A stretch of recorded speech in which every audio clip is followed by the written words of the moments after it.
यदा यदा हि धर्मस्व ग्लानिर्भवति भारत अभ्युत्थानं धर्मस्व तदात्मानं सृजाम्यहम्। ছোটবেলা থেকে আমরা নানান রকম পৌরাণিক কাহিনীতে দেখেছি, আবার নানান পৌরাণিক কাহিনী মা বাবার মুখেও শুনেছি, নিজেরাও একটু আধটু জেনেছি যে সেখানে বলা হয়েছে যখনই পৃথিবীতে যুগে যুগে নানান রকম পাপে ভরে গেছে,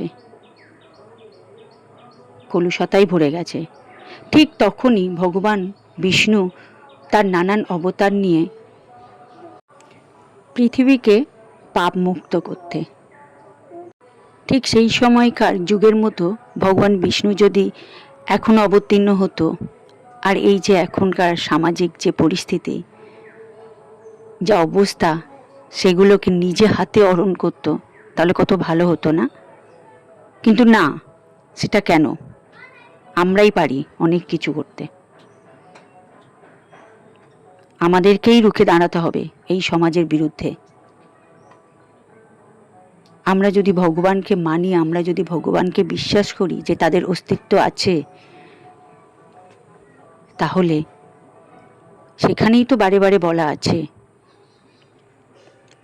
সব কিছুতে ঝাঁপিয়ে পড়ো, লড়তে হবে, কোনো কিছু বসে থেকে হবে না।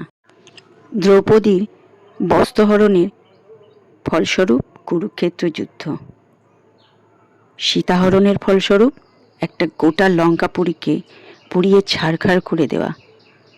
এগুলোই তো আমাদের অনুপ্রেরণা। এর থেকেই আমাদের জানতে হবে, ভাবতে হবে, বুঝতে হবে যে পাপ থেকে সমাজকে মুক্ত করতে গেলে শুধু মুখের কথায় নয়, লড়তে হবে। নিভিয়ে আসা প্রদীপকে প্রজ্বলিত করার জন্য আবার আমাদেরকে প্রদীপের মধ্যেই ঘি ঢালতে হবে, যাতে প্রদীপের শিখা একদিন দাউ দাউ করে ওঠে। আমাদেরকেই ছিনিয়ে আনতে হবে